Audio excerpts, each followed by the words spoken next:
It's the first time I've done anything like this. So what they said is you have to speak right into the microphone, like really close. I'm sorry, what was that? They said you have to speak very closely into the microphone.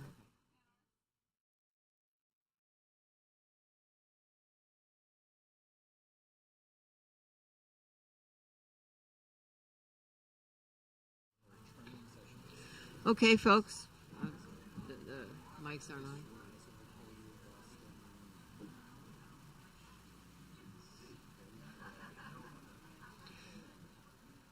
Hi, folks.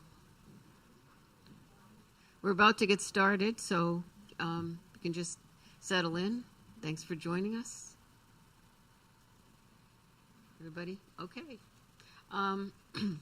Welcome to the Local Media and Me, which is the first event in the Building the Local News Ecosystem Project series produced by WSLR with support from the Florida Humanities Council.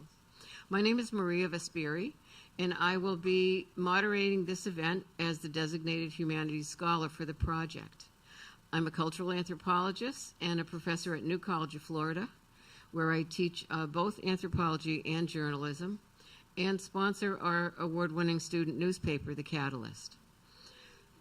Thank you.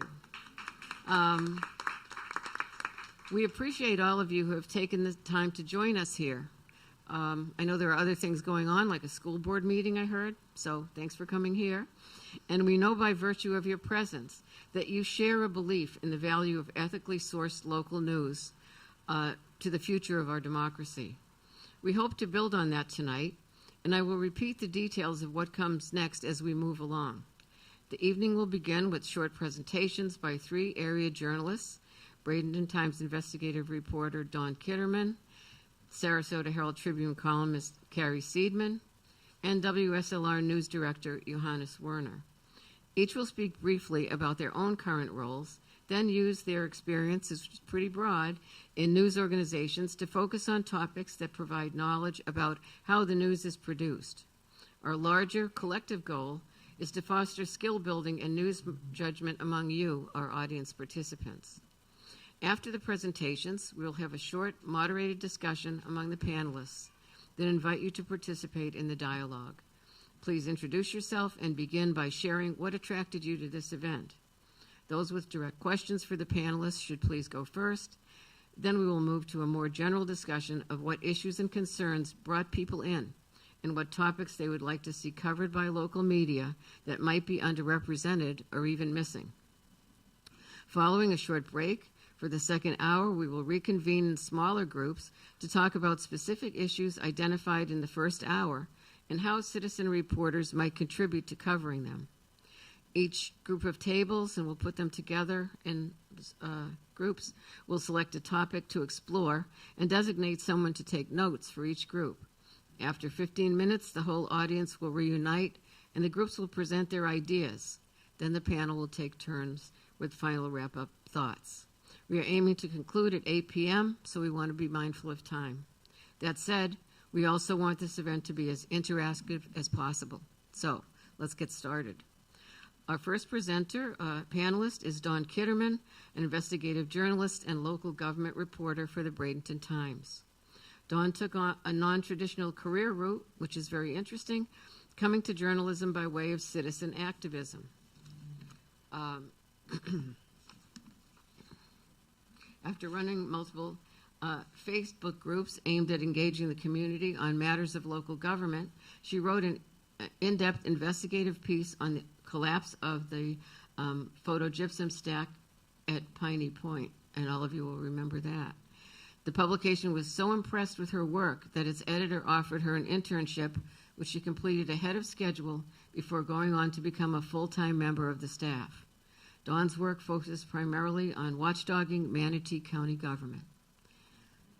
So, excellent role model. So, Dawn. Thank you. Is this on? Yes. After you get close. All right. Well, thank you, everybody, for attending, as Maria said. So she shared a little bit about how I got started. Let me tell you a little bit about the Bradenton Times, if you're not familiar with that publication. It is an independent, online-only at this time publication. Obviously, the Bradenton Times. It's a Manatee County-based publication. I was offered an internship, as Maria stated, in mid-2021. About 6 months later, as she also stated, I came on full-time, focusing on local county governments. Our main focus at the Bradenton Times is the county government and county commission, but we do have multiple cities. We have 3 island cities, the city of Bradenton itself and the city commission in Palmetto. And then, of course, we also have a school board.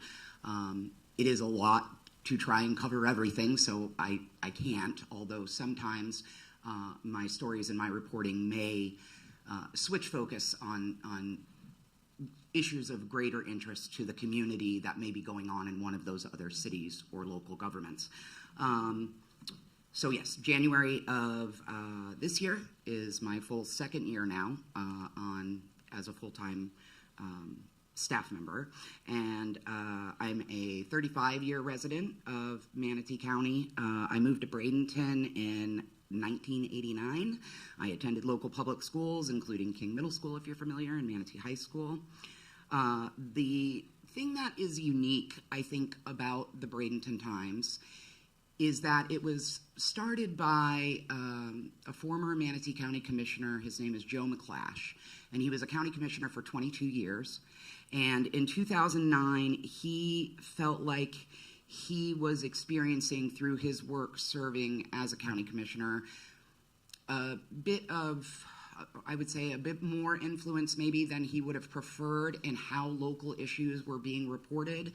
And he felt that maybe sometimes there was too much special influence, perhaps steering which way or another a story might be reported or how it was being reported, because many times private news outlets and such they're dependent on ad revenue oftentimes, especially as the decline in support of local news continues and citizens are not, they're turning their attention to, 24/7 mainstream on the television news, and so they're focusing on more national issues rather than local issues, and so he was concerned about that. He wanted to fund his own publication, and that's what he does, and so we are truly independent. We're largely self-funded. In the last couple of years since I came on, we did start with a voluntary subscription, and we do seek support from the community, hoping to grow into the future. So, local news, I wanted to share that when I first was offered the internship, I was not sure that I wanted to take it. When I was first approached by my editor, Dennis Mitch-Malley, which is who I'm filling in for tonight, I thought he was a little bit crazy because I had never aspired to do this. I wasn't sure that I would be good at doing this.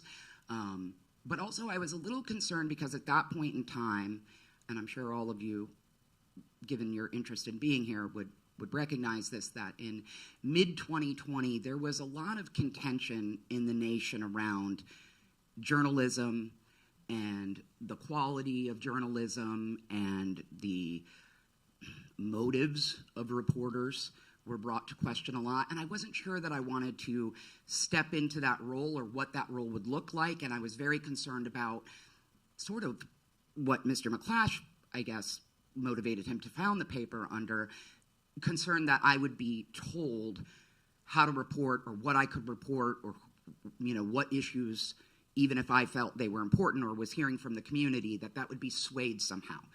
However, after a couple of weeks deliberation and conversation with my family and repeated conversations with the editor to continue to get reassurances, I agreed. And I agreed because I think that at this period of time in our nation, and not just here locally, but everywhere, things are so heavily politicized and issues are really drawn, our attention as citizens and voters is often drawn more toward polarizing issues, because that captures our attention and captures our emotions. And that information we're inundated with it. It's so you don't have to go looking for it. It will find you, whether you want to know about it or not. Whereas local reporting, I felt as a citizen at the time, there was some lack of that. There was stuff I wanted to know, which again, as Maria described, was kind of how I came into this, because I began researching and looking into things and then trying to communicate with neighbors and other citizens in the community about, hey, did you know this? And do you know that you can find this information here? And did you know your county commission's about to vote on this thing, and this is how it's going to impact us, and you should get informed on this and have an opinion and speak up and use your voice because they work for us. And unfortunately, you know, for speaking even as myself, before I started paying attention to local news, I think I did not understand clearly how much your local government, it's like where the rubber meets the road. That is where our day-to-day lives are impacted. That is where, when we wake up and walk out our door in the morning and drive to our work on our roads and turn on our faucets and all of this, it's so easy to take it for granted because these things are just there, but the decisions that are made around infrastructure and development and, you know, our school curriculum and so on and so forth right here in our community is what we really feel more readily than, say, you know, some of the hot button debates on the national level. What they're doing in Washington, D.C. doesn't end up on Manatee Avenue in the same way. And I recognize that, and I had some concern that as local news declines, it seems so does local engagement, and so does transparency in our local governments, accountability in our local governments. And so without, you know, the access to the information to know what your local issues even are and what your local governments are doing, it's very hard to be engaged as a citizen because it's overwhelming. It takes a lot of time. We all have lives to do. I mean, I don't know how many of you maybe have watched a county commission meeting in full, but in Manatee County, I mean, it is an all-day commitment. It is 9 a.m. sometimes until 6 or 7 in the evening. And so I saw in the offer of an internship an opportunity to be the one to do that, so I could turn around and share that information with people who couldn't do that all day long. Another point to talk about is how stories or issues are selected for reporting. For the Bradenton Times, and this is my only experience working in this field, so I don't know how it is at other publications, but at the Bradenton Times, largely the work that I do is led by, again, what our local governments are doing, what's happening in the meetings. Sometimes I will receive tips from the community or an email feedback or maybe even somebody on the inside of the local government or a former employee of the government who wants to bring my attention to something, and then I will dig a little bit into that, try and educate myself on it, and decide whether or not, and with the help of my editor, of course, whether or not this is a larger public matter of importance to the public. When it comes to sources, like where I mentioned having tips, I think, it was really important to me when I agreed to do this that I would be allowed to share everything that I had learned in its entirety. And so I had asked the editor, if I take this position, will I be allowed to create links and PDFs of public records I get a hold of source documents, of the research I've done? Can I give to the public the homework that I've done so they can see all my notes and fact check me? Because I didn't want anyone to feel like I was ever saying, just take my word for it. Here's my conclusion. This is what I think your conclusion should also be, and take my word for it. I wanted to be an empowering, helper, not a narrator, if you will. So public records, Florida has a very broad public record law. That's a big part of what I do is when I do get a tip or I am trying to learn more about a story, everything that your local governments do, they're required by law to keep basically a paper trail and a log, and so that is there to go back and review, and you don't have to be a journalist to request public records. Anybody can do it. So I do a lot of my fact-checking and verifying what I'm working on in that way. As far as how citizens can play a role, obviously I too was just a citizen a couple of years ago and not working in this industry. But I think most importantly is consuming your local news, seeking out local news sources, finding the ones that you appreciate their content. Their content is stuff that you feel is important to you, and read it and share it and comment on it, and maybe even when you learn something from it or find an issue that is of importance to you, go that step further and begin to engage with your local elected officials and your government about your opinions and what you've learned of that. I don't know what page I'm on now. So yes, I think that's pretty much everything that I had. Sending feedback. Oh, how much time do I have? I know I'm only supposed to go for like 5 minutes. Okay. Say the last thing. Okay. Well, I was just going to say the other difference is in local news, I think it is very hard sometimes to vet our sources and what it is we're consuming, and knowing the difference between what is opinion and what is fact. In terms of in written form, I mean, I think, not underestimating anybody's intelligence, I think in a very basic way, we all know what opinions are and facts are, but when it's put into a format, particularly with the invention of the internet, it can be very hard sometimes to discern what is a sourced true fact publication and what is a publication maybe motivated to another end, or that is sharing more opinionated or slanted biased news rather than just direct straight reporting. My editor, who was going to be here, he is an opinion columnist, and often the difference between what he does and I do is I report as I explained and researched on the issues, and then he will come and kind of break that down, and he will tell you a little bit, the conclusions he's drawing from it, and where my work doesn't do that, and and I think there's a good role for both sorts of reporting, but it's important to understand the difference and the usefulness of either or. Thank you. Thank you. That's really, really good. Exactly what we want to get at, these important questions. And I think this last point about opinion versus news is something that people can get very frustrated with. So we want to probe that a bit more. So thank you very much. Really good, Dawn. Next, I'd like to introduce Carrie Seidman, who is an opinion columnist and the dance critic for the Sarasota Herald Tribune. She is also the creator, writer, and host of the Facing Mental Illness newsletter and podcast, which features stories from people with lived mental health experience. A graduate of the Columbia University School of Journalism and an award-winning daily newspaper reporter, critic, and columnist for more than 40 years.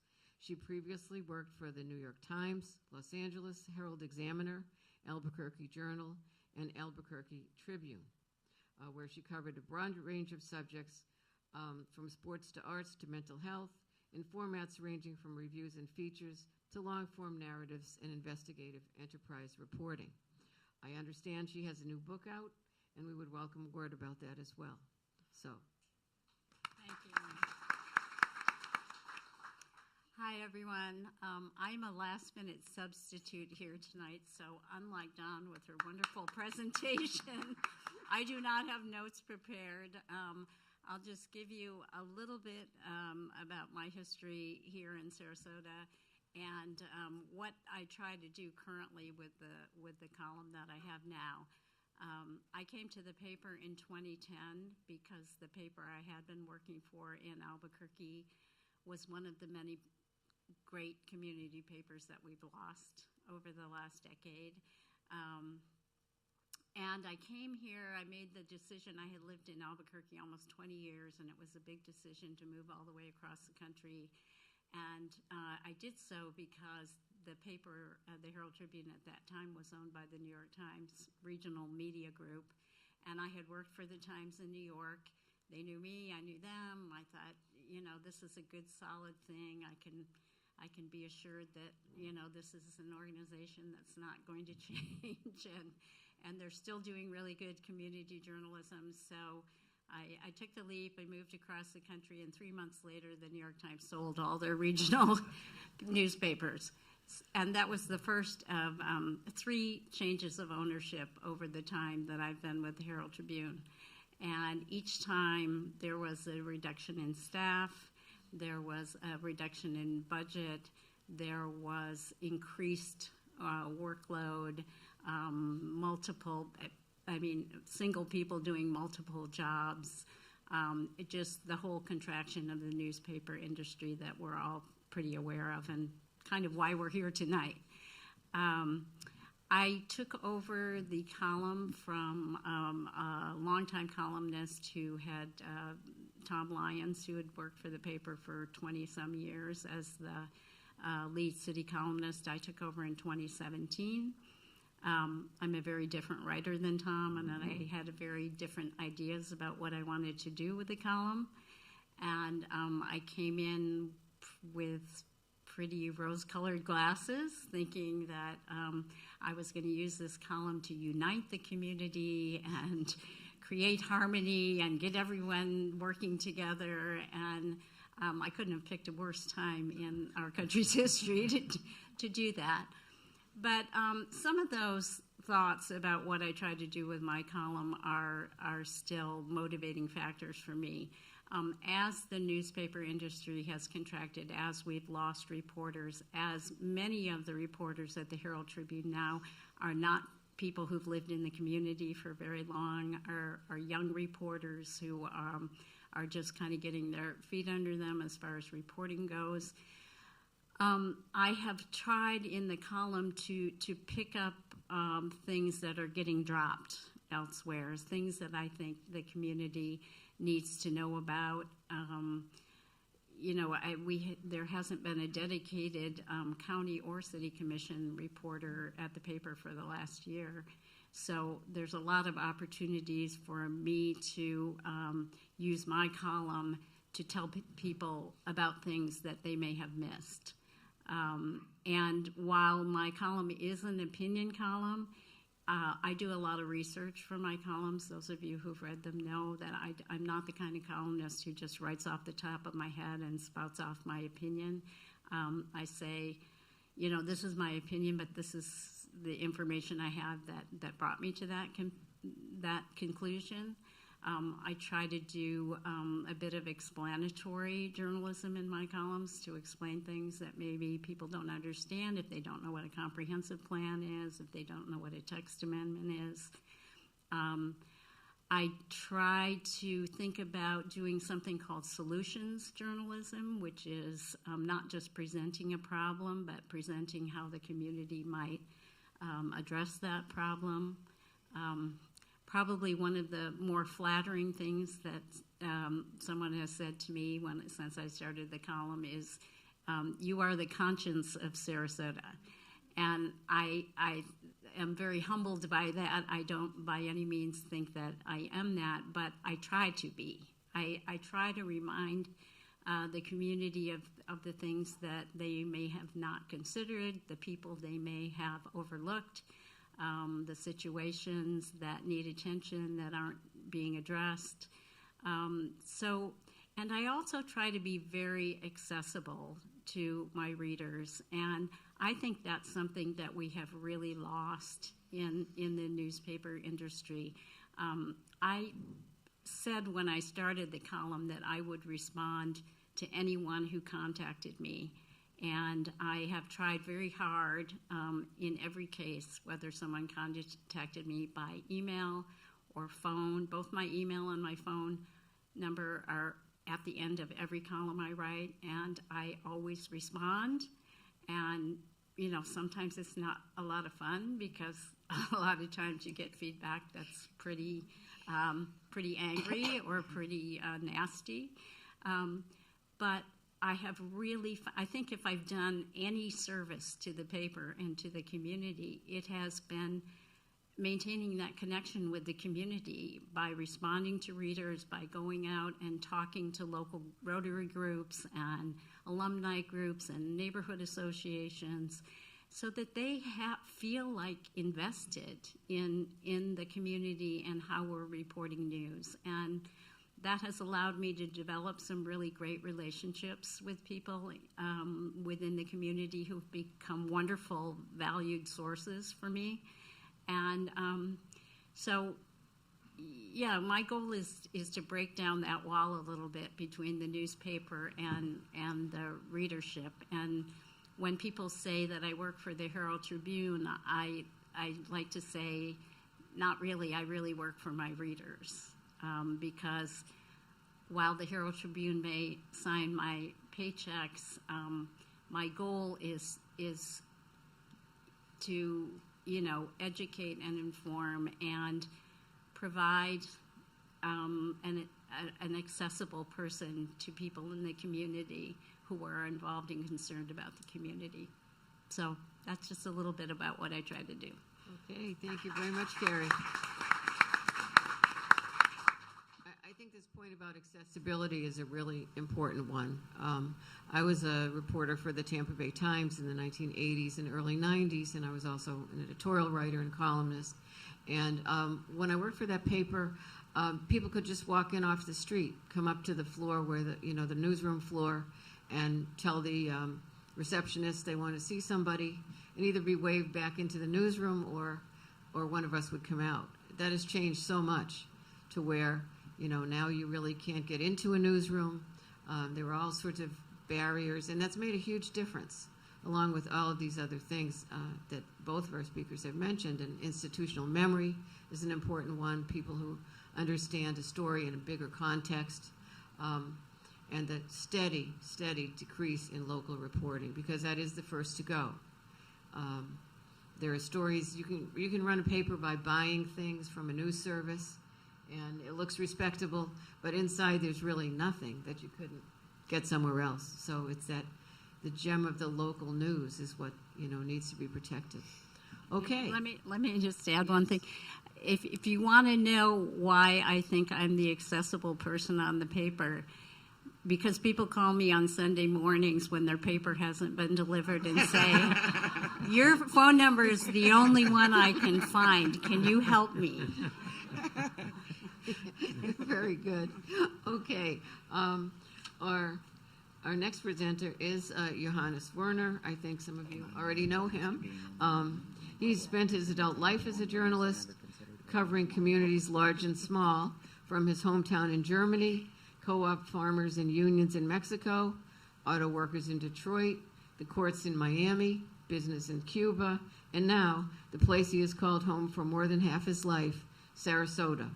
Since February of last year, Johannes has been news director here at WSLR. He says he is having the professional time of his life, directing a serious, growing community news organization. So, without further ado, Johannes. Thank you, Maria. So I'm a product of January 6, 2023, that is. I had been working covering Cuba for many, many years, since the early 2000s. I did so as a journalist with his own business. I was covering the Cuban economy and business in Cuba, a very special niche nobody else was covering. Quite dysfunctional community, I would argue, but a fascinating beat to cover. However, as of January 6, 2023, this became a luxury that was not tenable anymore for my family, because my wife's job and her institution was under attack. January 6, 2023 was the day when Governor Ron DeSantis announced the takeover of New College. Trustee Christopher Rufo described it as a hostile takeover. Ever since, my wife's life and my family's life has been a little more uncertain. So, When I got the call to join WSLR and a growing community news organization, I jumped on it right away. I have been around WSLR ever since it started. In 2005, I did a public affairs show for 10 years, and I knew the institution. The Fogartyville, is my home away from home. It's my second living room, if not my first one. And so now we're working to create a systematic news coverage, community news coverage for WSLR, the community radio station. I'm building and stepping on a base of many years of commitment and volunteerism. This station has always been committed to covering the local news, but it kind of came in cycles. I don't know if anyone remembers the jumping mullet. There have been many iterations of trying to create news. It always was working with the challenge of not having the kind of consistency a news organization needs. So, correct me if I'm wrong, I'm the first full-time paid person at WSLR who is covering the news here. It's an exciting job, and I'm having the professional time of my life here. I shouldn't say it because they're going to cut my salary. The reason being, this is a news organization that is responding to needs, to local needs. It's responding to a gap that is growing. We do have very good local newspapers. We have a history of good local newspapers, but as Carrie explained, they're shrinking. They continue to shrink. So part of what we're doing is covering the bread and butter. That is county commission, city commission, school board, hospital board, all these good institutions that we need to follow. But we're doing so with a particular angle, and that is working people, regular people's needs, and that is grassroots movements and social movements. We're driven by these two engines, essentially. The other reason I'm really excited about this is working with community volunteers. Some of them are in this room here. There's Dean. Ryan Stanley is absolutely amazing. Ramon Lopez. If you listen to our news and follow our news, you know their names. Absolutely amazing people. And they're volunteers. And then there is interns. We're an intern-fueled organization. They have actually provided the infrastructure and the fuel, the consistency that has been driving the news historically at WSLR. Most of those interns are new college students, and it's absolutely amazing to work with students who are eager to learn about journalism and who really pick up things and run with it in no time. It's thrilling to do this. We do have at any given time during term, when term is on, 2 or 3 interns. One of the future interns is sitting over there. That's Aria. So it's really great to work with interns.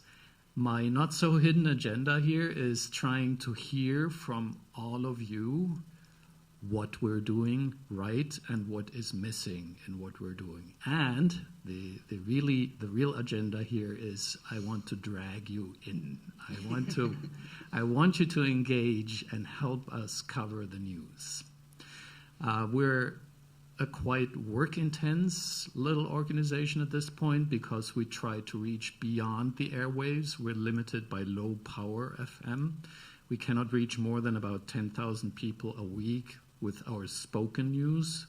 So we are expanding our website. All our spoken radio reports are now appearing on our website. So if you're a reader rather than a listener, please check wslr.org. All right, I think that's enough for now. Thank you, Johannes. Okay, we're a little bit behind on time. We get started a little bit late. So I'd like to see first, and we're going to probably keep this part short, if any of the panelists have questions for each other. Anybody? Dawn, I've been following the investigative reporting you've done. How do you run across these stories? One of the stories I'm really fascinated with is there's an ongoing effort by Manatee County to privatize, the Manatee County Commission or some of the commissioners to privatize human resources in the county. Can you tell us how you ran across this? Well, that story specifically came to my attention because in advance of the meetings, I review the agendas. I've never looked at a Sarasota County Commission agenda, but ours are rather lengthy. We have a lot of items, and we have a lot of items on consent. The difference with a consent agenda item is those are passed without any discussion. So if you don't go and look at what those are, you will never know they've happened, most likely. And I found that item on consent. There had been some prior discussion among commissioners about kind of this crazy idea of outsourcing HR function for a county government organization of, I think we're at 2,600 employees or more at this point, at roughly 12 departments. And when I read the attachments, the individual that they were approving to go under contract with to kind of begin the process towards letting that person's business take over HR was a name I recognized, and it was somebody who was politically connected to many of our commissioners, and that concerned me. And so that was my starting point to begin learning more. Thank you. And by the way, you can listen to Dawn and Mitch Malley on Sunday mornings on WSLR 96.5 talking about the hot stuff of Manatee County government. Anyone else have a question? No? I just want to stress the importance of these topics because the local, the hyper-local, that's what we're interested in here, and that is what's missing. And one of the questions I would pose to you is, what do you think news organizations need right now? And I would say they need you. They need all of you as volunteers, as informed people who can cultivate relationships with reporters, even if you're not in the newsroom yourself, because the staffs of all newspapers have declined significantly, hugely. And when people pick up a paper and it looks thin, they say, well, they don't care about this or that anymore. That isn't it. They literally don't have the money to hire people to go to these 9-hour-long meetings. That used to be the standard assignment for a young reporter. Go cover the cops, hang around the police station, or go to the city council and the county commission.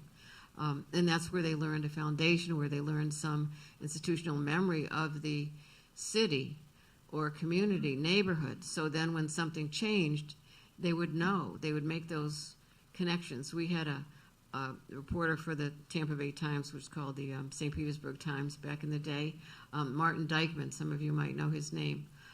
He was a editorial writer and reporter whose memory was phenomenal. Anybody you mentioned, he knew all about them, what they'd done, what office they'd been in, personal things about their lives, good and bad. And politicians were afraid of him because he knew about them. He had that kind of memory. And the sort of thing that happens now, the lying, the putting things over, that didn't used to happen to the same extent in journalism because politicians knew that somebody knew the truth. Somebody had that history. And now that's changed, and it's opened up an unfortunate set of circumstances for us. Well, if there are no other questions of the panel from each other, I'd like to open this up a bit and see if anybody has questions about what was said directly. And if you do, please raise your hand, and please start by telling us what brought you here.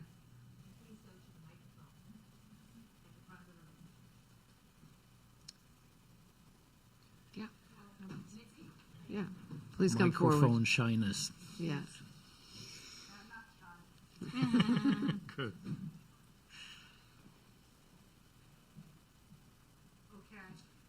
Hello. Okay.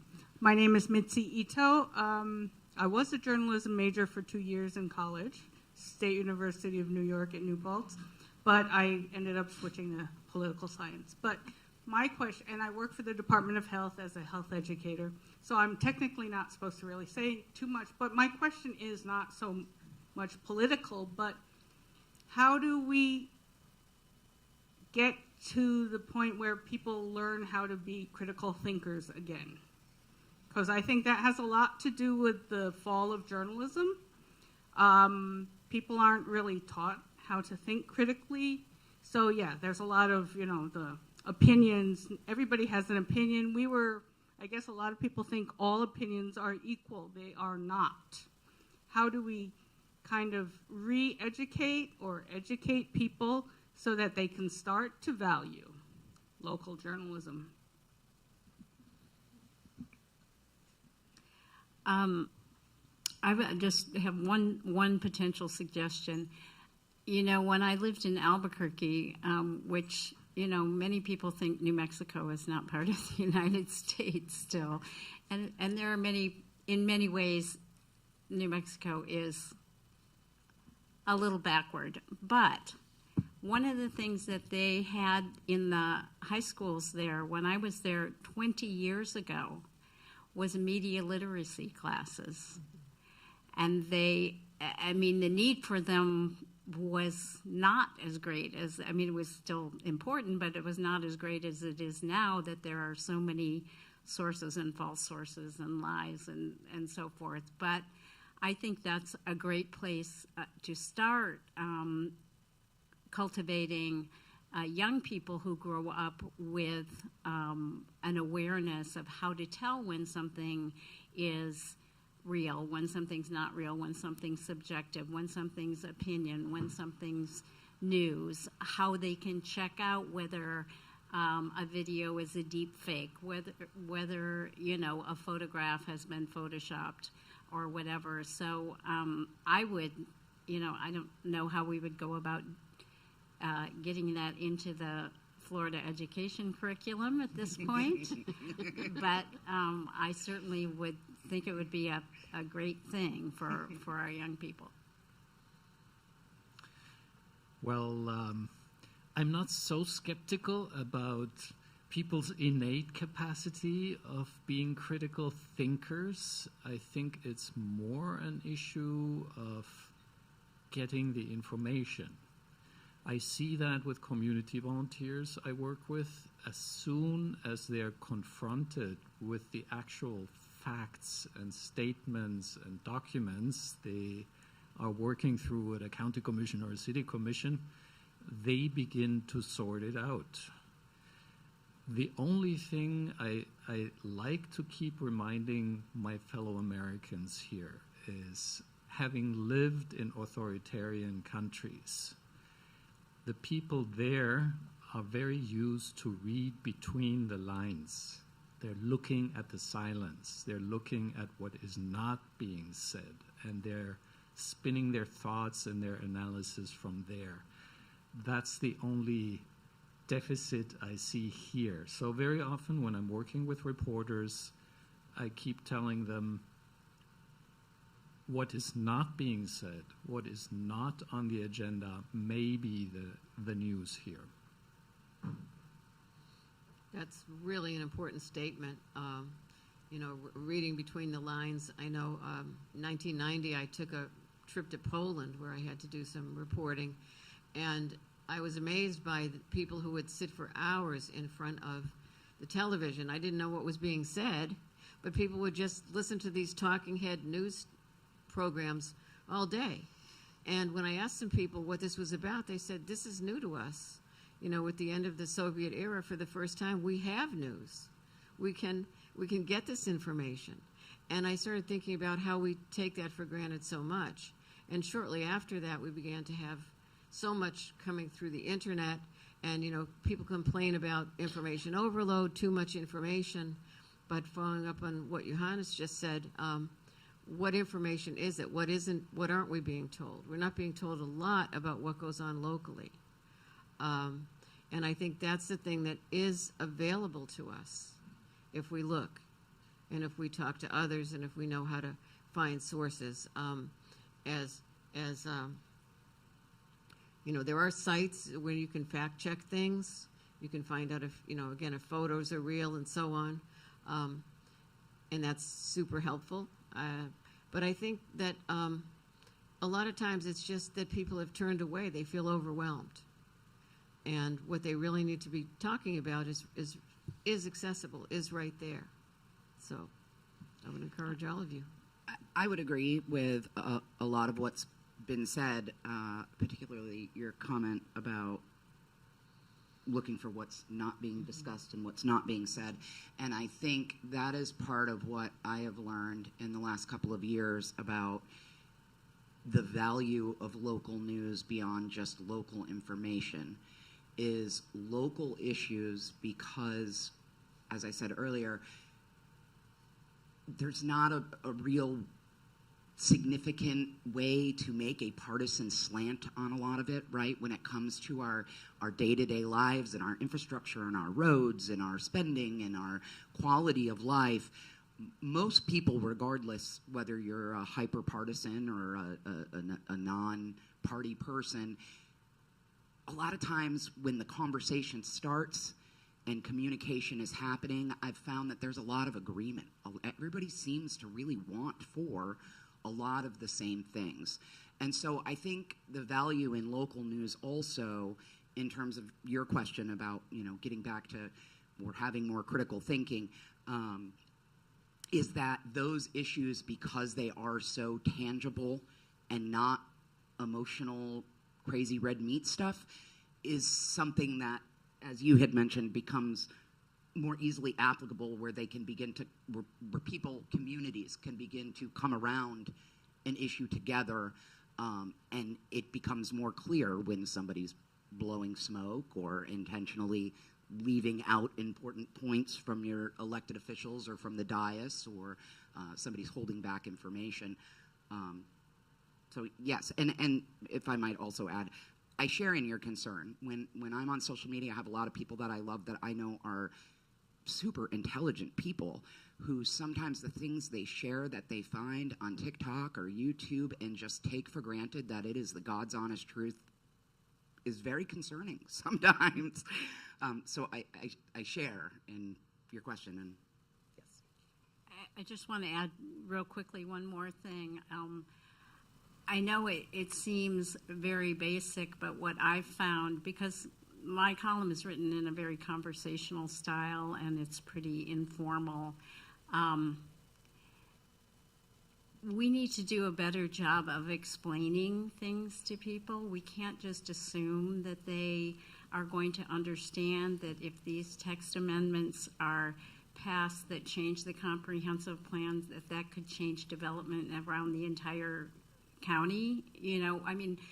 It's not enough to just state the news. In many cases, we need to explain it well enough so that someone who isn't really informed and who hasn't been really engaged may get engaged, because they now understand what these changes could possibly mean for them personally and for the quality of life here.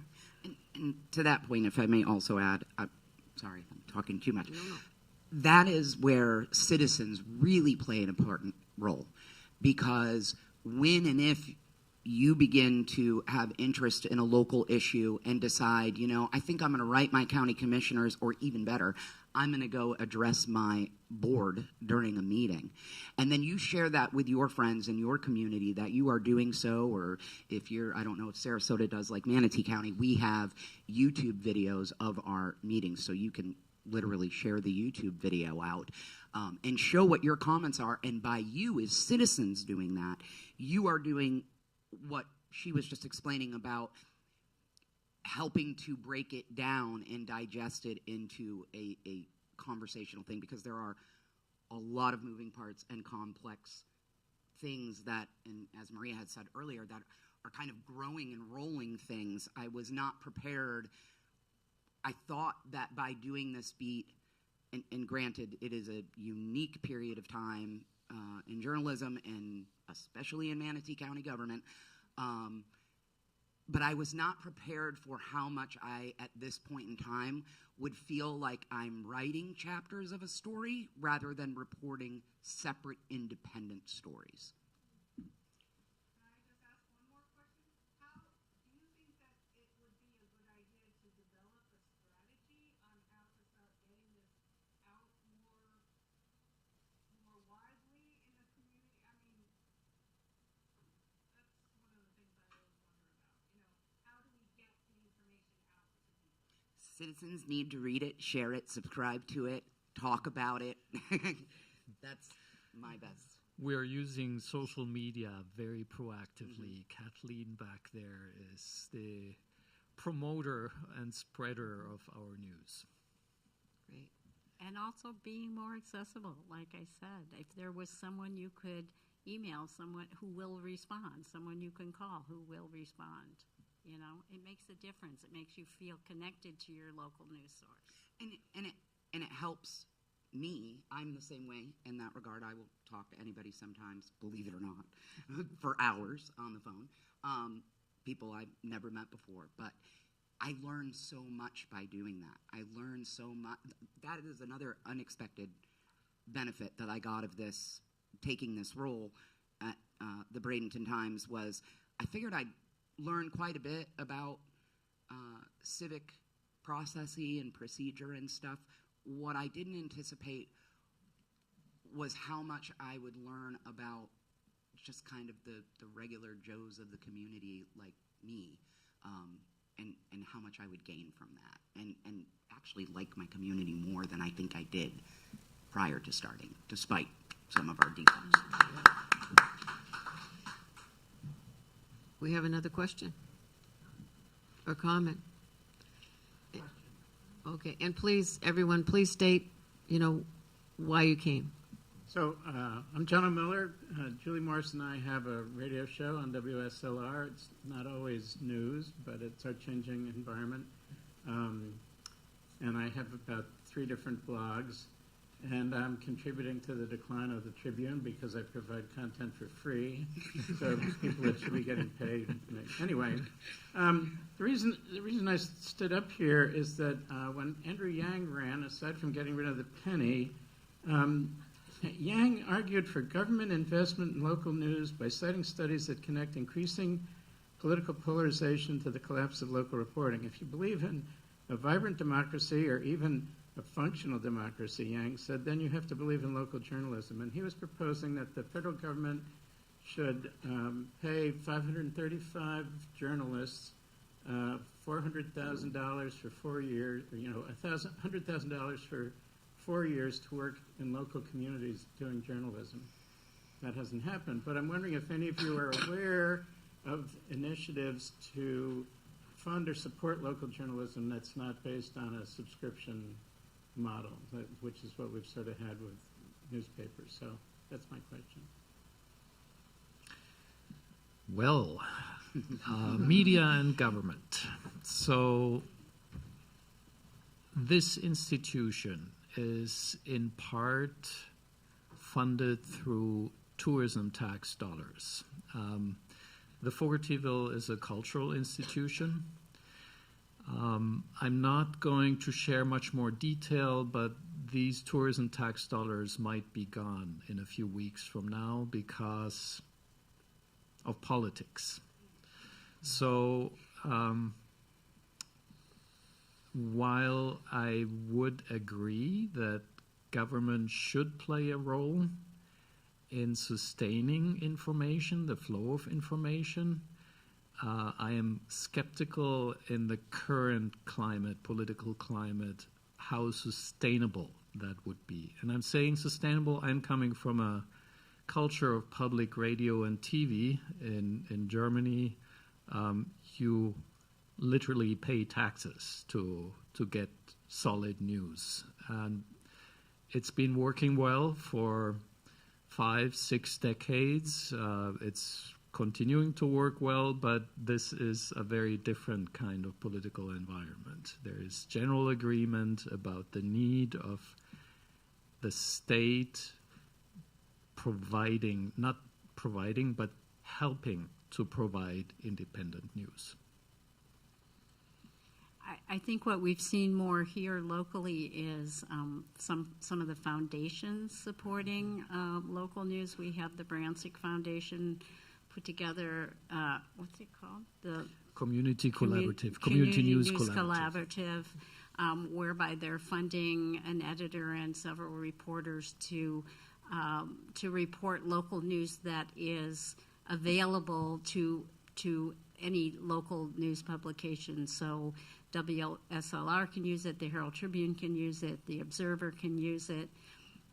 So that's a model that we're seeing.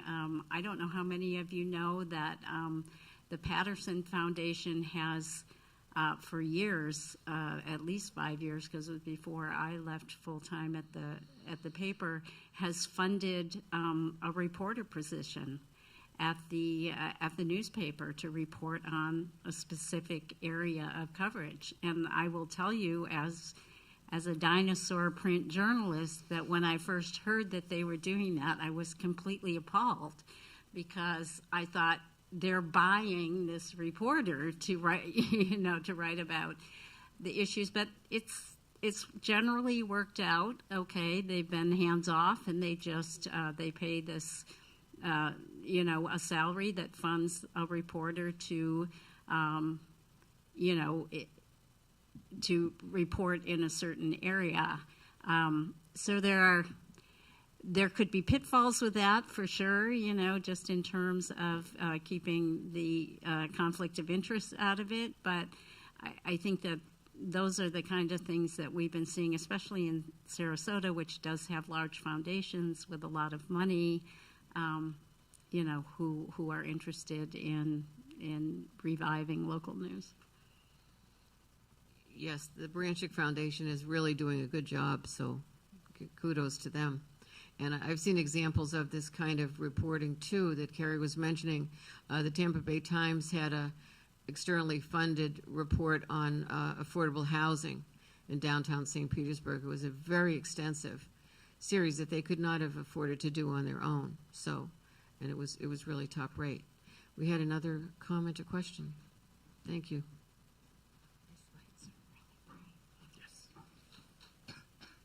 Hello. I work on several boards to do with the environment and development. Mm-hmm. We are crying for young people to get involved. And when I read the Herald, I realize that a lot of the readership is older by the letters. I look up, I think, oh, this person might want to be working on environmental concerns, and I look them up and they're 80. So what can journalists, what can the media do, maybe it's school board issues or whatever, to bring young people into the fold so that they begin to learn about the processes of government and how to be effective through organization, because we all know that works. We know that you come to a meeting and you have minutes and you have the whole formal thing. We know this is a method, but I think young people have been left out. So my question is, what can journalism do to bring young people? Well, this institution is an educational institution, so we have a long history of bringing in interns, and that's not just college interns, it's also high school interns. I can only say they're self-goers as soon as they're put onto a task. One of my favorites was this new college student who did not grow up in the United States. She came to us having lived in Venezuela, in Ukraine, and currently she lives in Georgia, the Caucasus, Georgia. And she was assigned, one of her first assignments was to cover the Manatee County Commission. She picked up the ball and ran with it. She just liked the learning about the rules and the violating of rules. And she really thrived in this circumstance. So I don't think WSLR News has any problems attracting young people.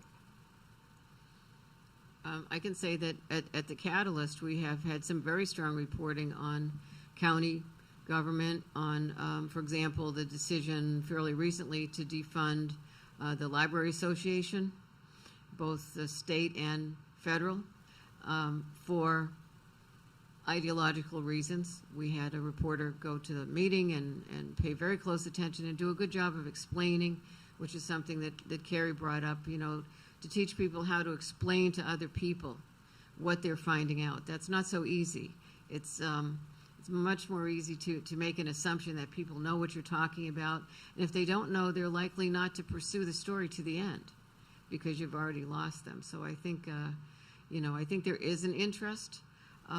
But providing opportunities is a thing, more internships, and at the high school level as well. A lot of schools, both high schools and colleges, are having trouble keeping their journalism programs going for obvious reasons. There's a decline in jobs in journalism, and that's one reason. There are also ideological concerns in some areas. So, being strong about that, encouraging that is really the future, because without young reporters, we really won't have any reporters. So, yeah. I can say one thing that I have witnessed at the Bradenton Times. In Manatee County, somewhat recently, we had a comprehensive plan text amendment that related to wetland buffers. Our local county board decided they would like to defer regulations to state oversight rather than having any local say over buffer requirements. And I'm just going to speak broadly. If you catch me after and you want to know what a buffer is or any of that, I'm happy to chat about it.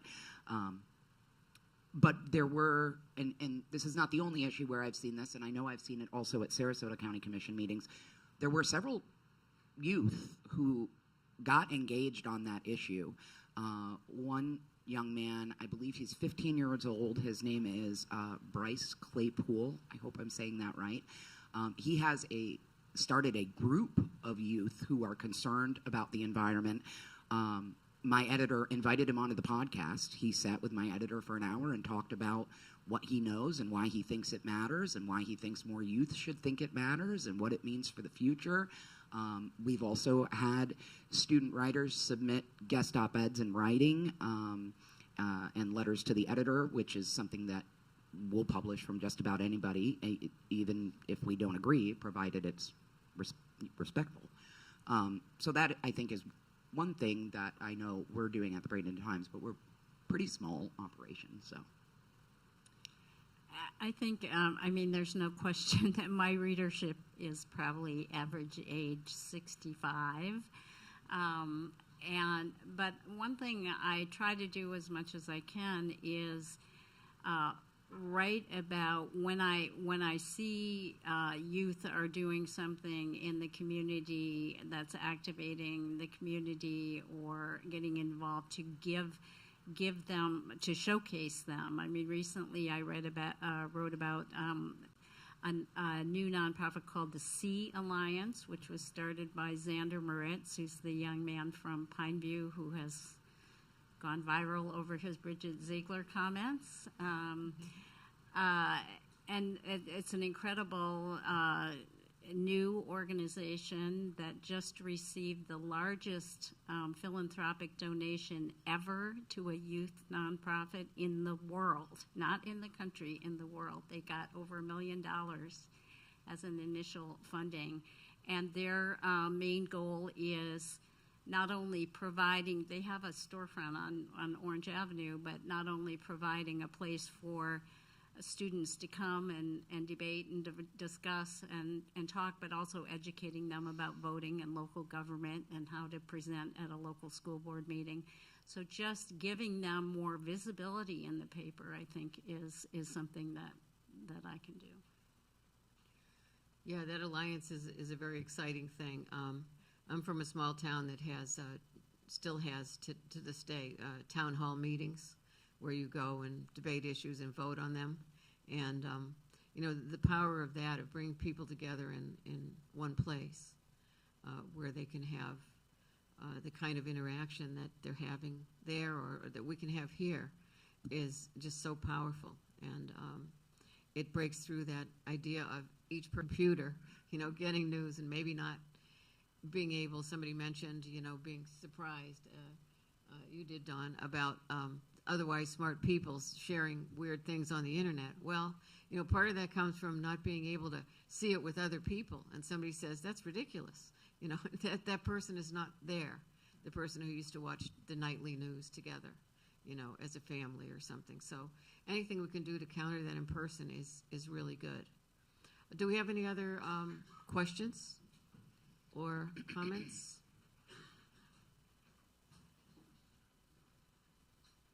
Jim Lample, downtown city resident, longtime supporter of this station. Do you think that the loss of subscribers and the lack of popularity for legitimate journalism is due more to more and more Americans want to be entertained than they want to do the hard work to keep this democracy going? I would say yes, and I would say that in many cases with print journalism transitioning to digital journalism, that we have fueled that appetite for entertainment, because newspapers are looking to get people to click on their websites, and so they know if they have certain celebrities' names in the headlines or it's some pop culture story, it's going to get more clicks. And so I think, that we have enabled that to some degree.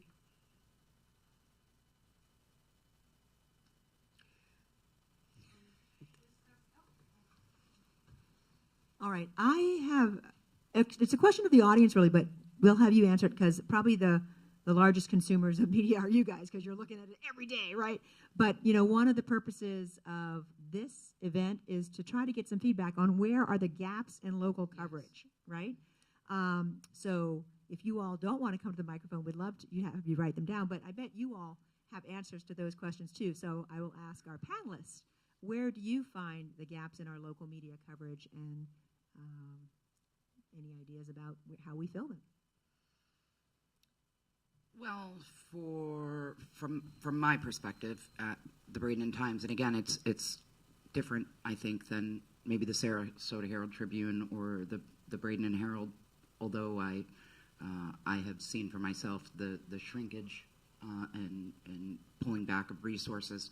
But I think this goes to the question that came before that as well about, do you think that Americans are more interested in being entertained? I don't know for sure, but I suspect that it's not a conscious choice toward that, that over time, distractions and the concentration of, as I was saying earlier, national news issues and how hyper-partisan they've become, and these hot-button debates where residents tend to get really angry with each other are a big distraction that takes our focus away for a time that maybe we have over time lost sight of what's really important in terms of what we should be really focusing and paying attention and engaging on, which I would argue is our local issues and our local government.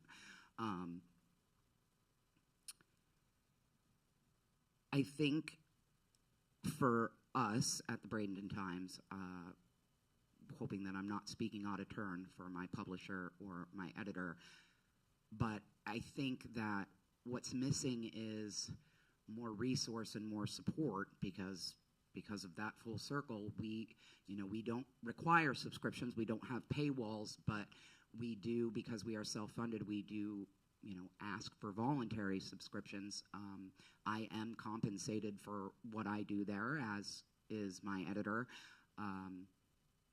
But it takes a lot of time. It takes a lot of energy and financial resource, and I would love to see the Bradenton Times have kind of what you were speaking of back in the day, where a paper would have a city beat and somebody who's going to every city meeting and every school board meeting and every county meeting, and there's just no way we could do that at this point in time. So I recognize the void that we have at the Bradenton Times, and I'm grateful for the other local papers, and thank you for WSLR beginning to put some people over into the county focus too, because as I think it was you were saying earlier, it is really helpful to know that some things are being covered by other public, even though it's not organized or conscious teamwork, it ends up kind of being this collective quilt of everybody kind of catching everything in the net over time as you grow. And so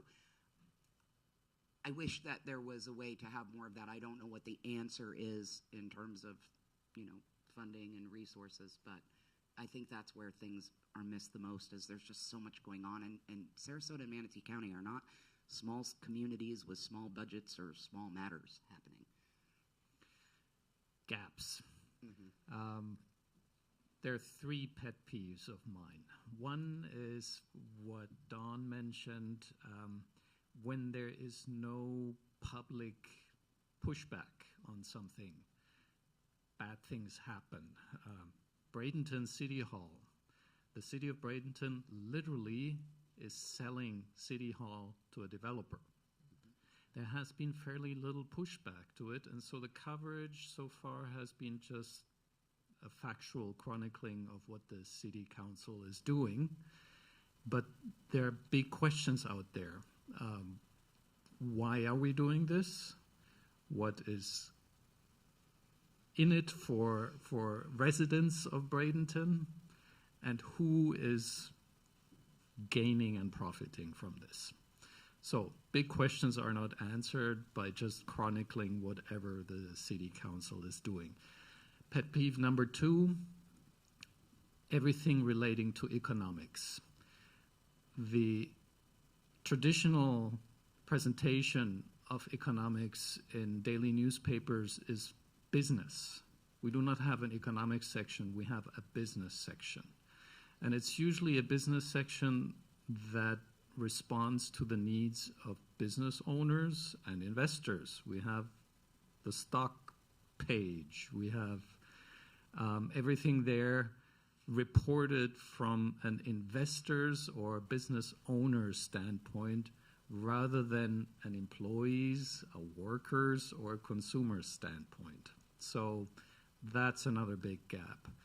Thirdly, media, as we tend to follow the noise. And that's, again, speaking to what is not being said and what is not being covered. Just one example, right now at the school board that is still going on, the school board meeting in Sarasota, the big issue is Bridget Ziegler. And granted, it is an important issue, given the current constellation of politics, but the one thing the school board does not have on the agenda other than the resignation of Bridget Ziegler is vouchers, school vouchers, privatization.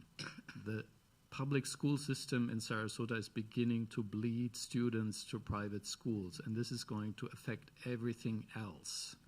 It's not on the agenda. It has not been discussed. It's not being seriously discussed at this point.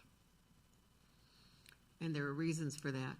And so I think looking into those reasons, putting them out there is really an important opportunity for those of you who are concerned with what happens to the schools, and I think we all are. In the past, in Pinellas County, whenever they had on the ballot, to raise a penny for the schools, it always passed. And people would say, well, that's surprising because it's mostly older people who are voting and they don't have kids in the schools. Well, that's not the point. It's that people understood the value of public education, both for themselves, for their families, even if they never had kids. They understood that. that seems to be, I don't think disappearing, but it's eroding from under us, and people are not speaking out about it and what it means. So, Maria, can I add one thing in terms of when we're talking about gaps, and this is kind of specific to this year, and what I've seen happen at the Herald Tribune over the years.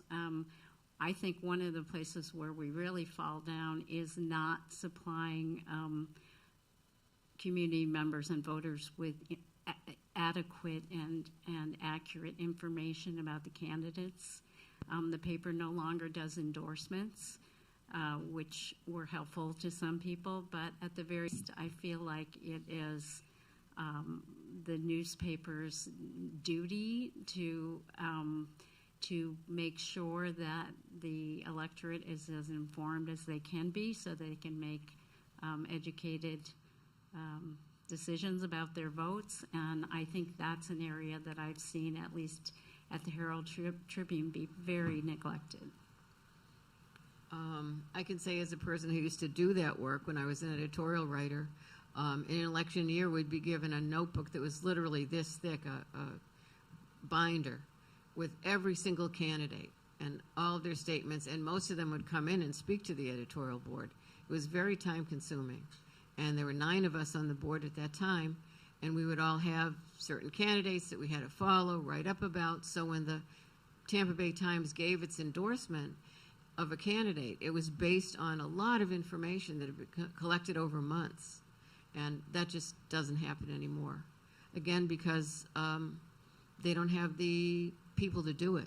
Yeah, I mean, when I came to the Herald Tribune, it wasn't that long ago, it was 13 years ago, there were 6 people on the editorial board. There is no editorial board anymore. There is one person who's the opinion editor, who doesn't write, very, very rarely writes an editorial speaking as the voice of the Herald Tribune. Usually he's writing personal editorials. We have no publisher. We have no editorial board. That's why all these things have fallen by the wayside. But I think that's a real disservice to the community. The paper does have a new executive editor. He was appointed about a month ago. His name is Mark Rochester. I have not met him, so I can't really tell you anything. He did have an editorial in Sunday's paper talking about his aspirations for what he wants to do with the paper. He wants to do a lot. He comes from an investigative journalism background. He wants to do a lot more investigative work, and he also mentioned more intense coverage of local government. And it all sounds good, and I hope it all comes to fruition.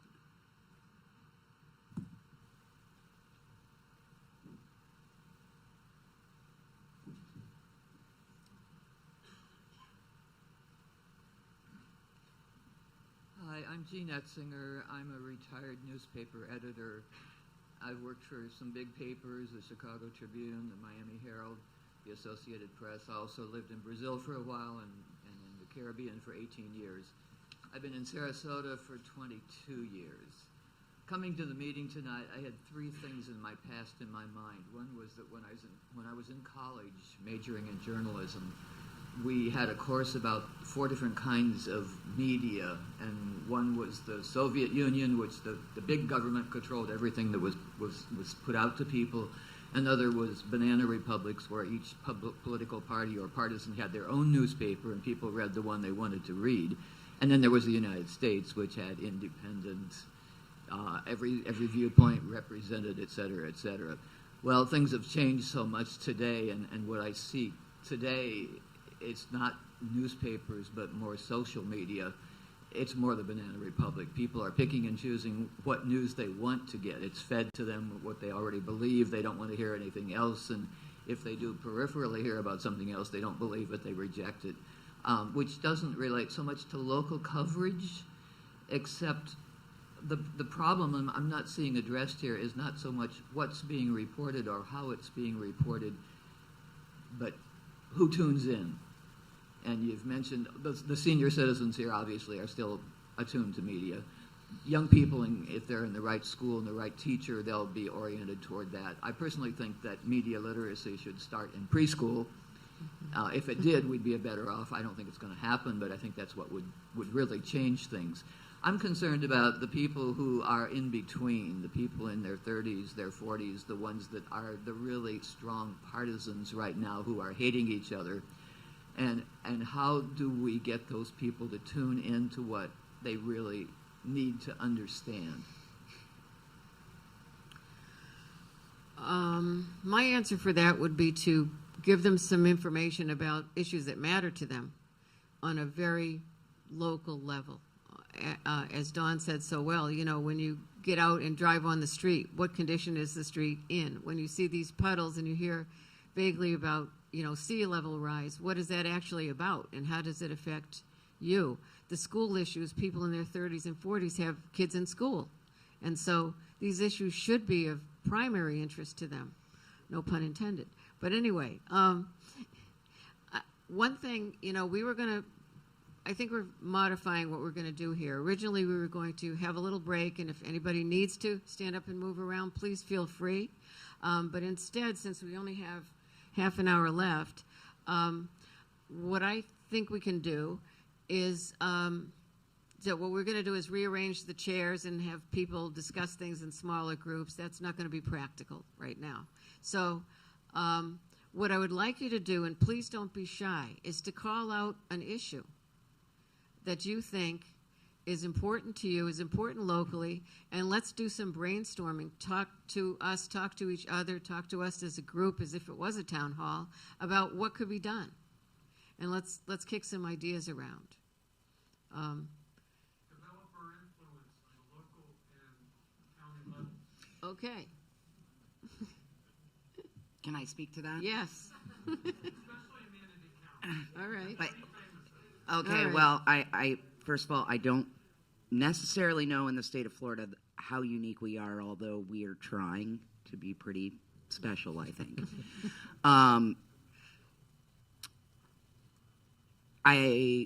To what was being said about conversations and reporting and citizens attending when they are available, candidate forums, you have to understand who's running for your elected offices, and why are they running, and who's funding their campaign, and where do you find that information.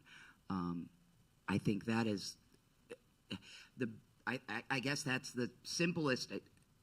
Simple in terms of basic, but complicated in terms of getting there, is knowing who your elected officials are and learning about how to know what's driving them, who's funding them, and then staying engaged past the point that where the person you voted for, it's like, oh, I really believed in that person, so I don't have to worry about it anymore. They got this covered, and then you look away, and that's a problem, I think.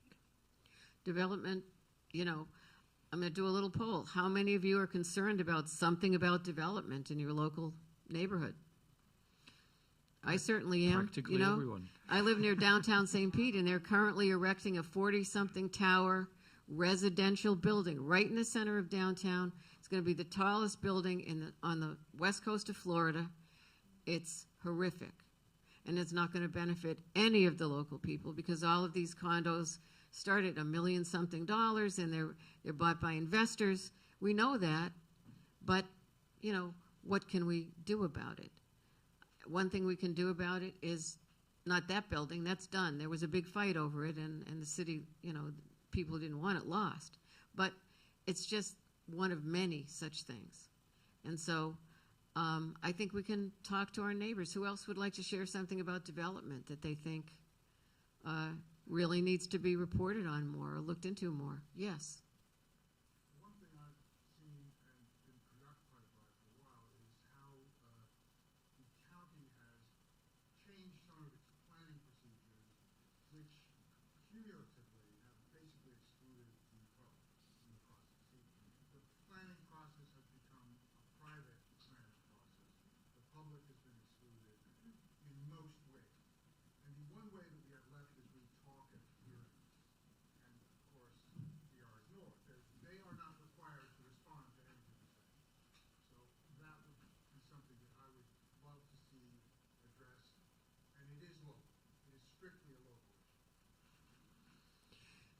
Is that, are they just doing that because they can? Or is there something in the way they're manipulating the rules that exist that allow that to happen?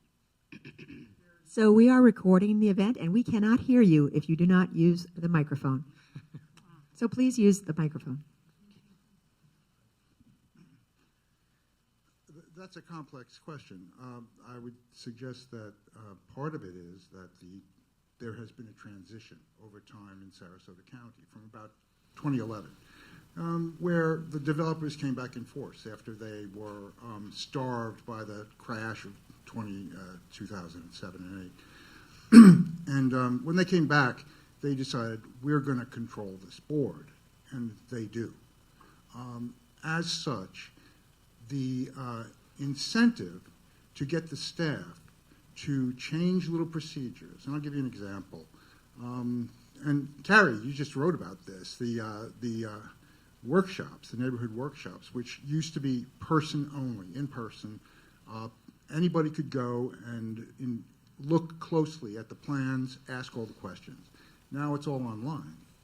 And half the time you don't even know what they're saying because you can't see the images, you can't see the people. It's basically an alienated process. So it's as if the people were no longer part of the process. We're soaking it up. Keep going. Yes. Yeah, this is great. I will add to that the workshops that are in person don't allow people to give feedback and let other people hear it a lot of times. It's just this presentation, and then if you want to give feedback, you write it down and send it in. And so there's no opportunity for people to hear what other people's concerns are and respond to it. So even for ones that are in person, they have manipulated it. This is mostly for city type workshops that I've been to. I'm not sure about the county, but Are you referring to Sarasota, just out of curiosity? Sarasota, yeah. This is very interesting because what both of you had just shared, I could have sworn you were speaking about Manatee County government. I actually don't think there has been an in-person neighborhood workshop since the county commission voted last fall to not bring them back, not make them mandatory for developers. They said they could, but they also said they could just also keep it online. And as far as I know, not a single developer has offered to do one in person since then. I will share a point of frustration that I've heard quite a bit among residents to what both of you have just shared, is that our county commission used to allow for call-in public comment. So if you wanted to provide comment during the county commission meeting, you could do that by phone from work, home, wherever, to make it more accessible to give some feedback. Our previous chair, who is still a county commissioner, he's up for re-election now, he unilaterally just showed up to a meeting one day, a day where there was going to be a very contentious development item on the agenda, and just walked in and said, you know what? That whole thing with the call-in comments, that's kind of like a leftover pandemic thing, and we don't infringe on people's liberties. We don't have more restrictions around here, so we're going to get rid of that because we've gotten rid of all COVID things around here. And that was it. It was gone. What is frustrating still to citizens, now I hear from a lot of citizens who have reached out both to me and gone to public meetings and said, bring it back. It's not a restriction. It's provided us more access regardless of the reason. If you want to hear from the public, prove it. But what's amazing and what is a point of contention is that just as you described with community meetings, those are still being done online. Those are being done by Zoom. Those are not being done in person.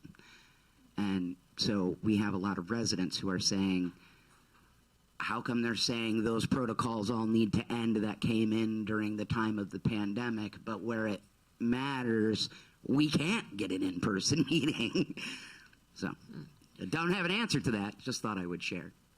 Let me just say that to me, the key words in what Don just said are up for re-election. And, we need to have more information, the information that you all know. that you've gathered, put out to voters so that people can say, do I want the person who took away my right to speak face-to-face to somebody?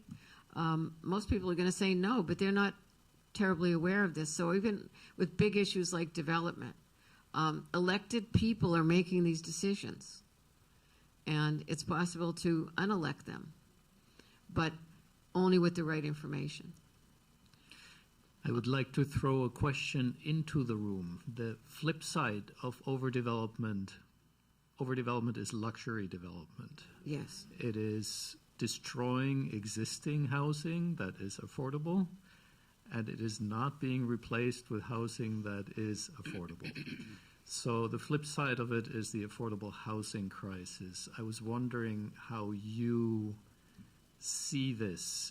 I'm personally a little frustrated because we cover a lot about the neighborhood resistance against overdevelopment and luxury development, but we rarely get to talk about what we need, affordable housing.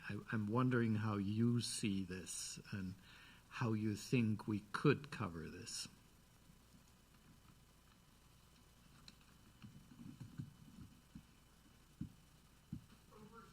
Hold on.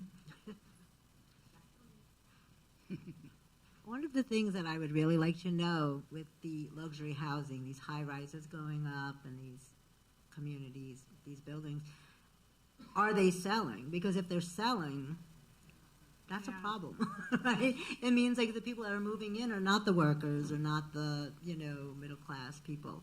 So I would love to see a story which really looks at who's buying these, are they selling at a, good rate?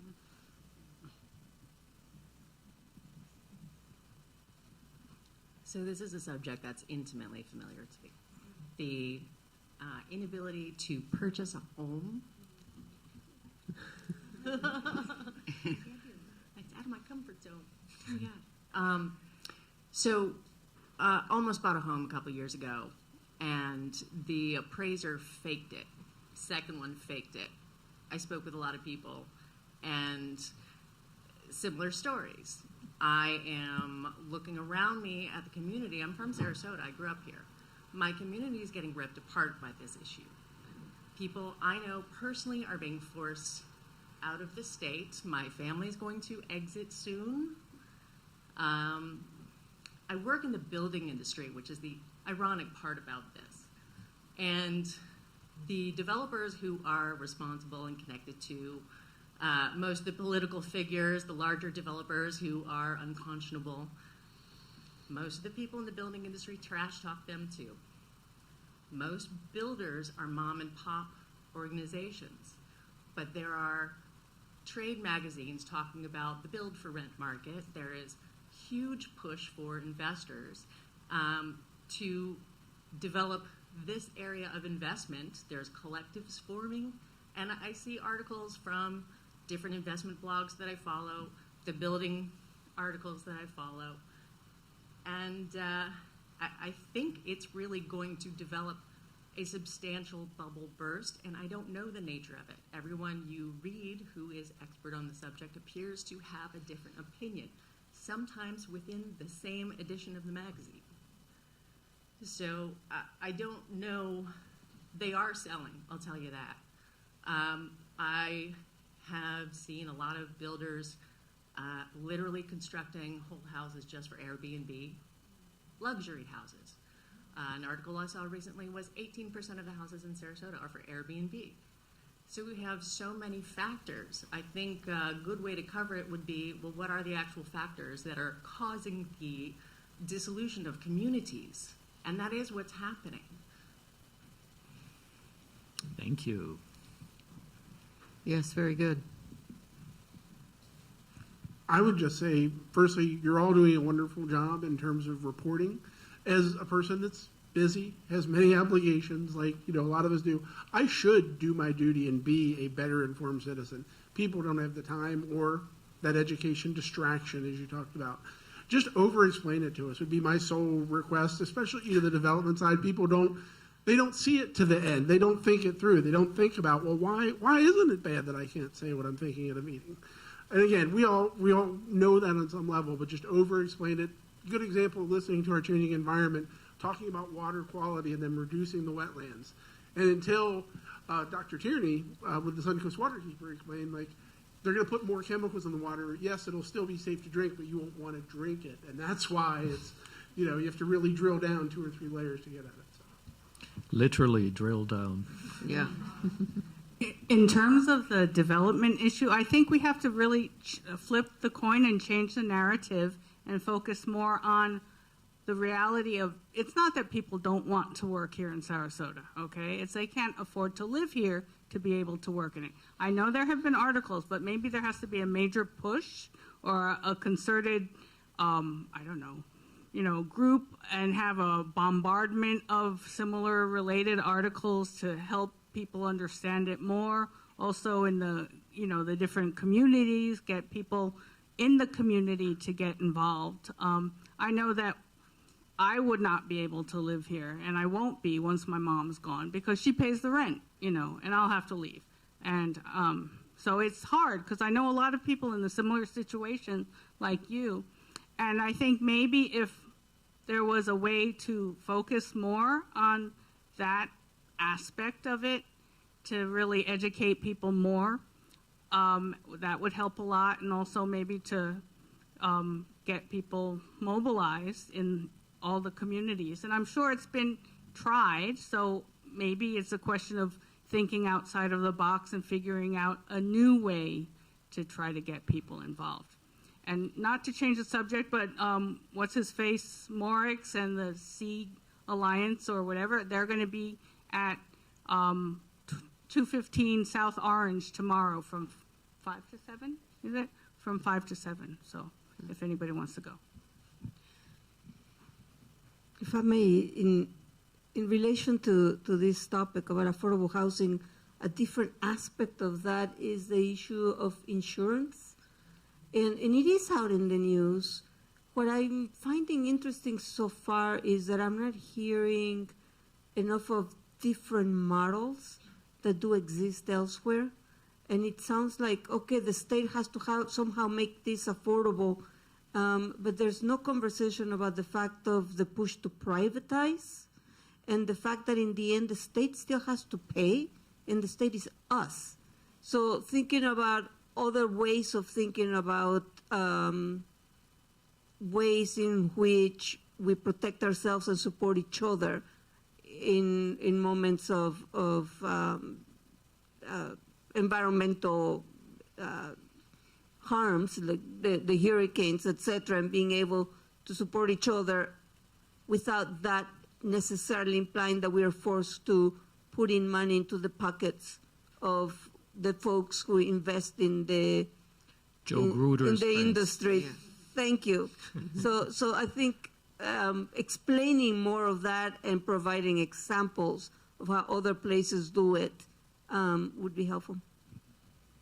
I think that's a great point, Sarah. That kind of refers back to what I had said before about what they call solutions journalism, so that you don't just point out, we have a terrible problem here with overdevelopment. We try to look at other communities and what they've done and how they have handled the same issue, maybe better than we have. And unfortunately, that's a labor-intensive thing, and it's a resource-intensive thing, and so that's why it doesn't get done more often. But I think you're right that you have to not only get people completely depressed about what's happening, you have to give them some hope that there is a solution.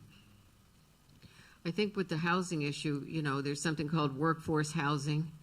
And the mayor of St. Petersburg made that one of his campaign issues, and he's doing his best to follow through on it. He's not making the progress that, he would like to make, but it's out there. I mean, workforce housing has become a popular term, a term that most people are familiar with, and a goal, whereas a few years ago it wasn't. And so I think, there are some models, and providing examples, again, success stories, is really, really important. because we see affordable housing disappearing everywhere. And this issue of, you can't afford to live where you work is just so critical. But workforce housing, you can work and you can live, is something that I think cities can aspire to.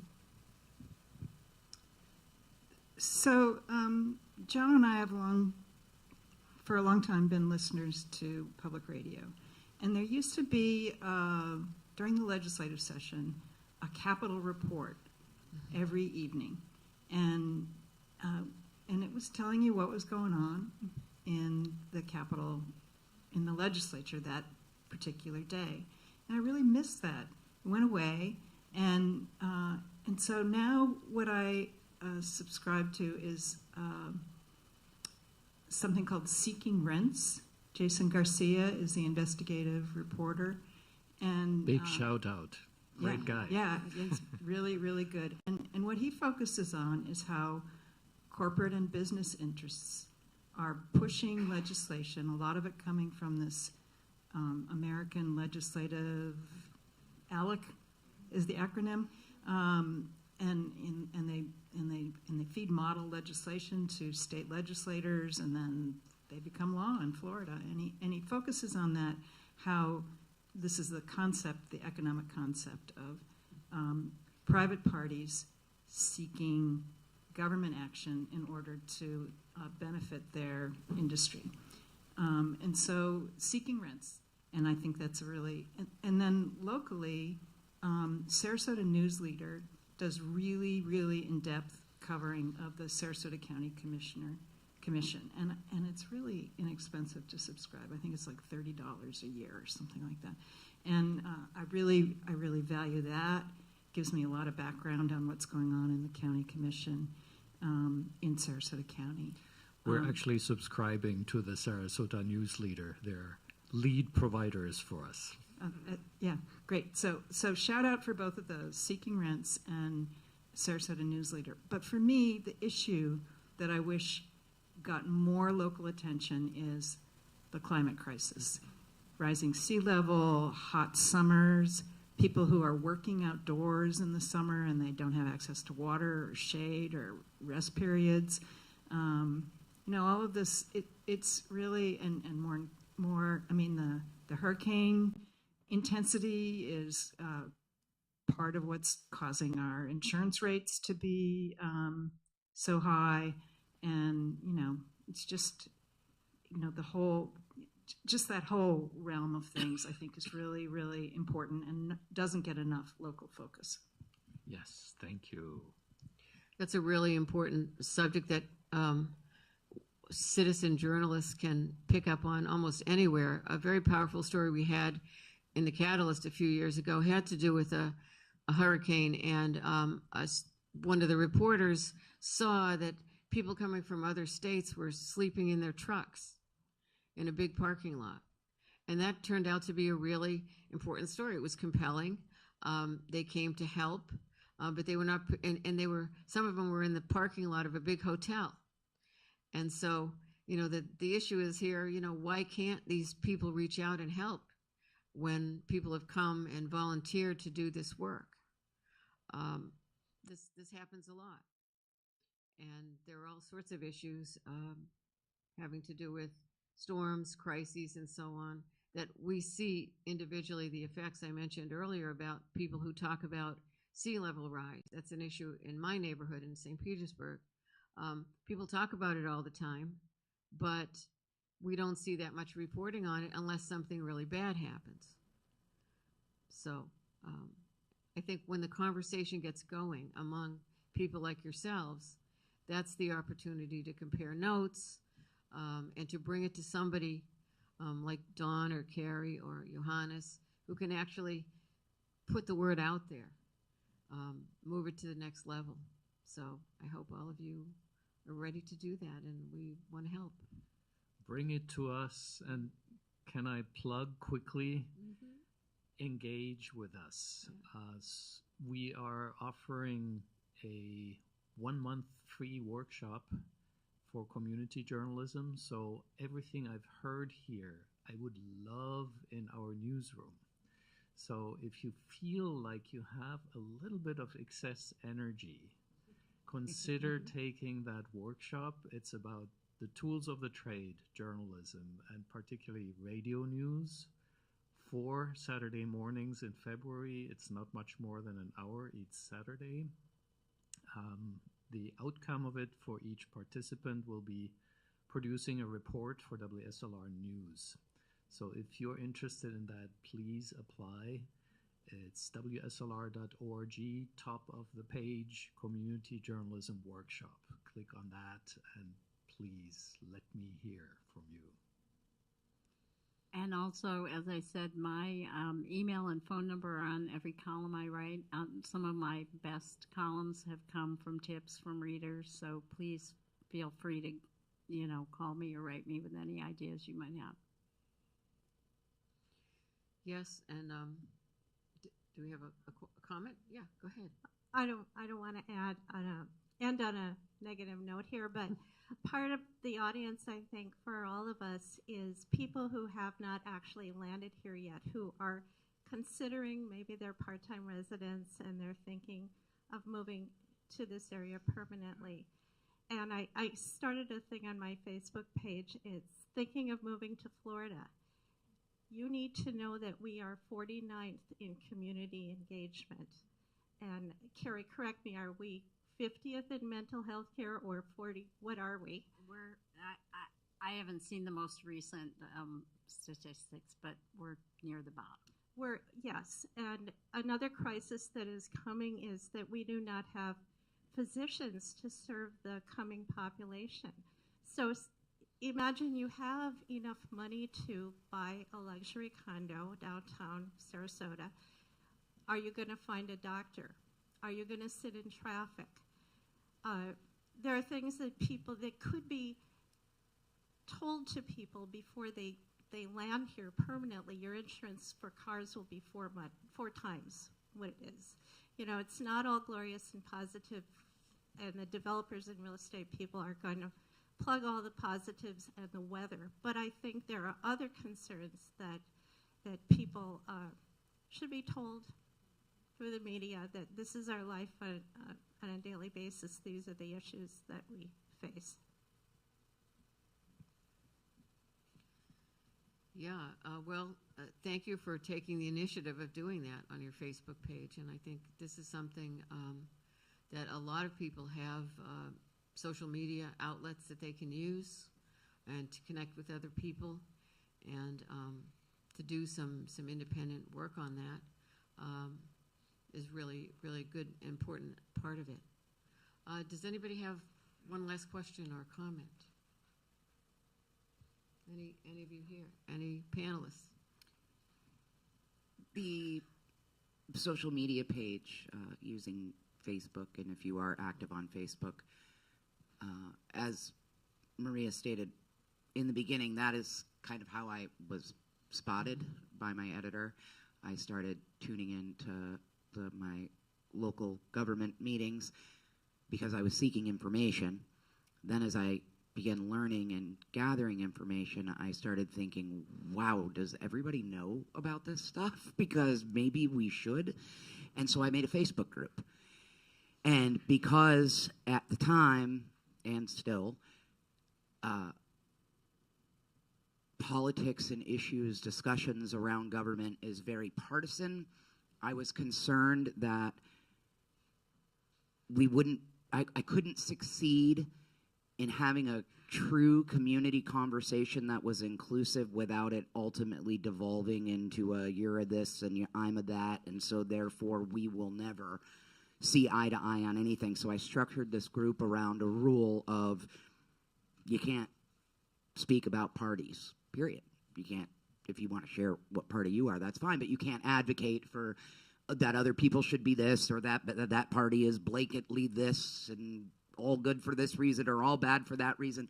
There's no discussion in that group about presidential candidates, the governors, no debates around anything. It was strictly, purely, only to talk about local issues. It wasn't even really a policy debate forum. It was designed to kind of collectively watchdog and teach one another where to find information, what are the issues on the table, what are the issues that we want to see put on the table and discussed publicly. And so I guess my point in sharing that part of this is that utilizing Facebook in that way, about when you see something that you feel is missing, and there is, just as a regular citizen, so much you can do to foster conversation. I'm just such a huge believer, maybe to a fault, that communication is the answer, and especially with people that maybe we might otherwise not think about communicating with or steer away from communicating with. And if you set up the right platform for that, and some guardrails, it's pretty amazing to find out, like, wow, we actually all go to bed at night wanting for and hoping for the same things for ourselves, our neighbors, our children, and those are largely local issues. Thank you, Dawn. That's really sums it up, I think, for us. I'd like to encourage you to come back for the next session. Johannes, you want to say a word about that? It's on the 30th. Yeah, the next session will have a similarly interesting panel, and it's about building community news. So it's taking it a step further.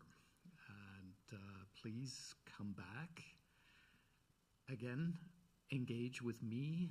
If you have ideas, if you have leads, if you have anything to say about our coverage, email me at news@wslr.org. I'm religiously checking that inbox. Thank you. And we do have an evaluation form on the table for the Humanities Council, so if you have an opportunity to fill that out, we would appreciate it. And you can just leave the filled ones there, and they'll be collected. Thank you so much for joining us. It really means a lot. Your time means a lot to us. And that you're willing to come out and participate in this and offer ideas, I think is important. And it's like Dawn said, communication is the key. And the other issue that she brought up can be a tricky one. It's getting harder to communicate with people who have really different views. The common courtesy that used to be around that has disappeared. But I think she hit on something important when she said, have guardrails, set the terms of the discussion. We have an issue in common, whether it's the lack of affordable housing, and in particular environmental issue, overdevelopment in our neighborhood or our city, schools. People have, if it can just be tied to that concern, I think there can be a real concentration of eyes and ears on what's actually happening, and ability to bring that together in a way that's going to make a difference. So thanks to all of you.